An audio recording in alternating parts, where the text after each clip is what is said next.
14 नवंबर 1968 की बात है। मैं दुर्ग गया था, मेरे साथ बिहारी चंद्राकर भी था।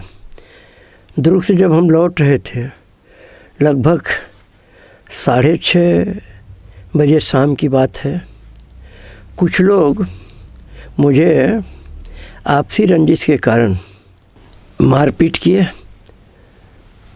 मार के फेंक दिए और एक बहुत बड़े पोंगा कहना चाहिए कुलावा जिसमें डाल दिए थे।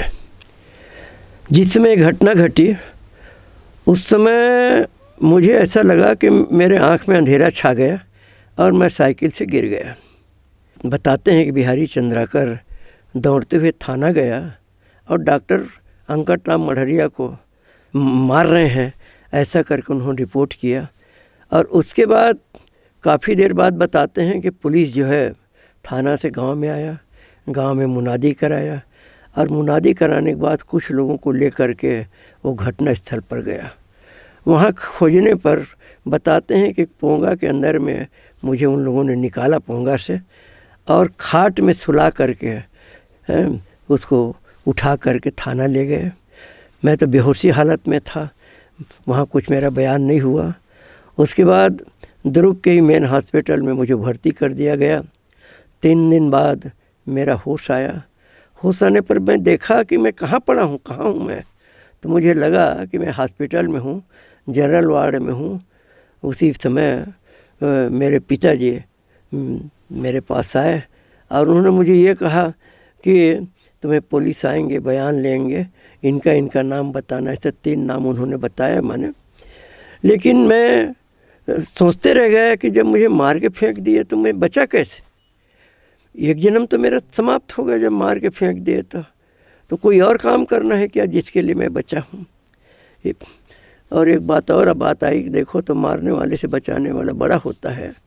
कोई शायद और कोई काम करने का होगा जिसके लिए मैं बचा हूँ, लेकिन ये प्रश्न मेरा अनुत्तरित रहा। उसके बाद ये मान के चलिए कि सन 81 में उसके बाद मैं घर का काम करते रहा, लेकिन वो प्रश्न अनुत्तरित था। तीर्थ यात्रा जाने के लिए बस जो ले जाते थे वो उसमें बुधराम सांकुरे और पवनदीप कुमार द्विवेदी वो मेरे घर आए दोपहर के समय में और उन्होंने आवाज़ दिया डॉक्टर साहब करके। मैं उठा, फिर उनको अंदर लाया, बिठाया, पानी वगैरह पिलाया और उनको कहा कि भाई भरे मझरिया में कैसे तुम आए हो, मैंने कोई विशेष काम है क्या मेरे से ऐसा कर।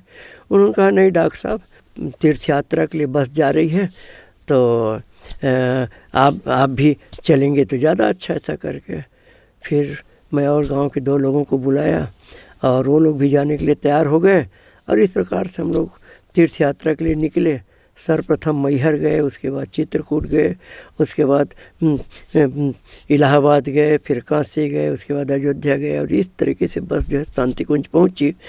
और शांति कुंज पहुँची, शाम का टाइम हो गया था और वहाँ फ्रेश वगैरह होने के बाद भोजन वगैरह किए, रात में आराम किए।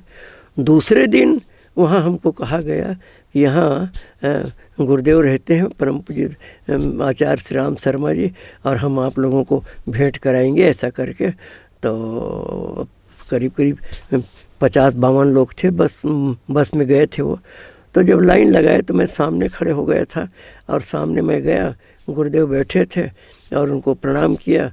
प्रणाम करके अब लाइन से सब लोगों को बैठने के लिए कहा जा रहा था, तो मैं गुरुदेव के सामने ही, पैर के सामने ही मैं बैठ गया। माने जब बैठना है तो सामने ही बैठ जाऊं करके। उसके बाद गुरुदेव जो है बोलना शुरू किए कि बेटे तुम नहीं आए, हम बुलाए हैं तब आए हो, ऐसा उन्होंने कहा। तो मुझे लगा कि हाँ सचमुच में मैं तो अपने को नहीं आया हूँ, बुलाने गए थे, तीर्थ यात्रा के लिए गाड़ी जा रही है और धार्मिक व्यक्ति हो तो चलना चाहते हो, चलो ऐसा करके तो मैं आ गया। माने ये तो सही है।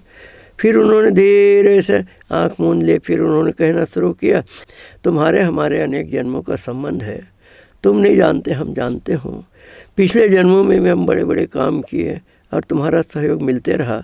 इस जन्म में भी हम बड़ा काम करने जा रहे हैं और तुम्हारा सहयोग हमको चाहिए। उन्होंने ये जो बात कहा वो मुझको लगा कि मैंने कहा ये सामान्य व्यक्ति नहीं है, साधारण व्यक्ति नहीं हो सकता मैंने।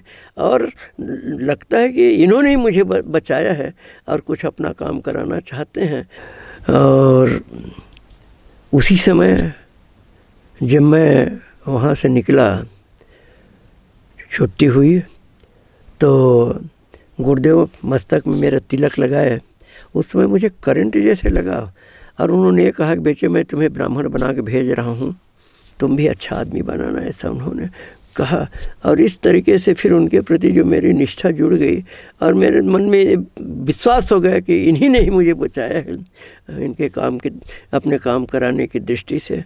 और आज उसी से फिर ऐसी कुछ प्रेरणा हुई कि गायत्री मिशन के काम से ही मेरा जाना आना शुरू हो गया और आज उसी में मेरा अधिक से अधिक समय बीत रहा है।